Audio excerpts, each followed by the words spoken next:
সত্যকে দামাচাপা দিয়ে রাখার কোনো সুযোগ নেই। এই আমজনগণ পার্টি নিয়ে আমি যদি শুধু একটা বিষয় বলতে চাই আপনাদেরকে, বাংলাদেশে যে ব্যক্তি এই দল গঠন করেছেন তিনি শুধু কথার মধ্যে সীমাবদ্ধ না।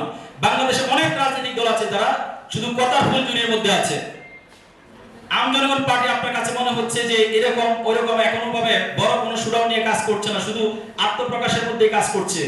কাজ কখন হবে এটা প্রমাণে বুঝবেন। ইতিমধ্যে আপনারা জানেন নির্বাচন কমিশনে বাংলাদেশ আমজনগণ পার্টি সহ প্রায় 154টি দল নিবন্ধনের জন্য আবেদনপত্র জমা দিয়েছে। আপনারা শুনলে খুশি হবেন, 154টি দলের মধ্যে শর্ত ছিল একটাই যে 1/3 অর্থাৎ 64টি জেলার মধ্যে 20টি জেলা জমা দিতে হবে।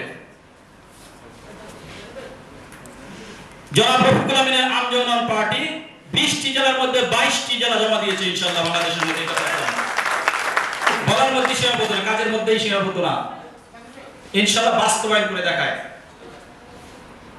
বাংলাদেশ নির্বাচন কমিশনের আরেকটি গুরুত্বপূর্ণ শর্ত হচ্ছে 100 উপজেলা কমিটি জমা দিতে হবে। বাংলাদেশ আমজনগণ পার্টি জনাব রফিকুল আমিনের দল 100 উপজেলার মধ্যে 103টি উপজেলা জমা দিয়েছে ইনশাআল্লাহ। আপনাদের দোয়া বললাম প্রমাণটা আসবে সামনে ইনশাআল্লাহ। শুধুমাত্র আত্মপ্রকাশ যেদিন হয়েছে এই একটা রাজনৈতিক দল, আরেকটি হচ্ছে এনসিপি। আমজনগণ পার্টি যেদিন আত্মপ্রকাশ করেছে বাংলাদেশের মধ্যে, বাংলাদেশের মিডিয়া না ইন্টারন্যাশনাল মিডিয়া ইনশাআল্লাহ প্রচার হয়েছে যে বাংলাদেশে একটা নতুন করে একটা রাজনীতি দল হয়েছে ব্যবসায়িক ডক্টর মোহাম্মদ রফিকুল আমিনের নেতৃত্বে ইনশাআল্লাহ।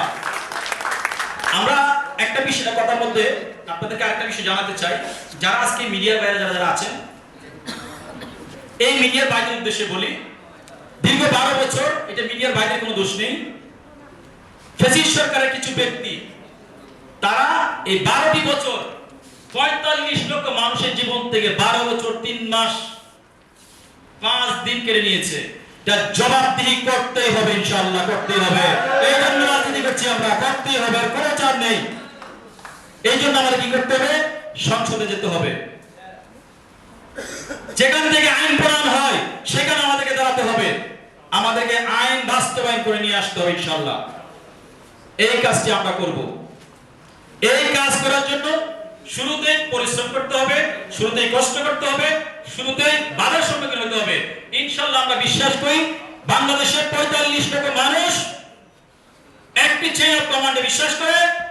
সেই কমান্ডার হচ্ছে আমাদের প্রত্যেকের মেন্টর ডক্টর মোহাম্মদ রফিকুল আমিন। আমরা প্রমাণ করে দেখিয়ে দেব ইনশাআল্লাহ। বাংলাদেশে যে রাজনীতি হচ্ছে, মারামারি রাজনীতি, খুনাখুনির রাজনীতি, দাঙ্গা হাঙ্গামা, ঘুষ দুর্নীতি, এই সকল কিছু বক্তব্যের ভুল জড়িত নয়, কাজের মাধ্যমে প্রমাণ করবে ইনশাআল্লাহ আমজনগণ পার্টি। আমরা আপনাদের মিডিয়ার বাইরের উদ্দেশ্যে বলি, দীর্ঘ 12 বছর এই স্বাধীনভাবে মানুষ কথা বলতে পারেনি। প্রশাসন থেকে প্রত্যেকটা মিডিয়াকে বলা হয়েছে এই নিউজ করা যাবে, এই নিউজ করা যাবে না। আমরা বিশ্বাস করি এই বিষয়টাকে পরিবর্তন আনতে হবে। আর এই পরিবর্তন আনার জন্য সরকার থেকে শুরু করে সাধারণ মানুষকে সচেতন হতে হবে।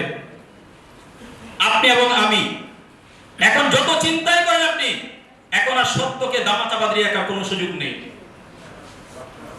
চ্যানেলগুলো ইউজ করবে না, কোনো সমস্যা নাই। সোশ্যাল মিডিয়া আসল সত্য ঘটনাটিকে প্রকাশ করবে। আপনি কি করবেন? কিচ্ছুই করার নেই।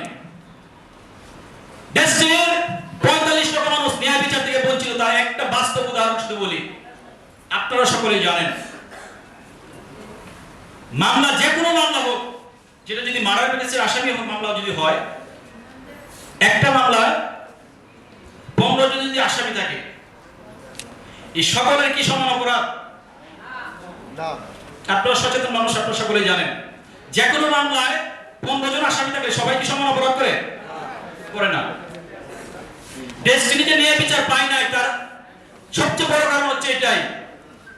2025 সালের 15 জানুয়ারি যে রায় দেওয়া হয়েছে, এই রায়ের মধ্যে 19 জন যারা ছিল প্রত্যেককে সমান সাজা দেওয়া হয়েছে, সবাইকে 12 বছর। এটা কি ন্যায় বিচার হয়?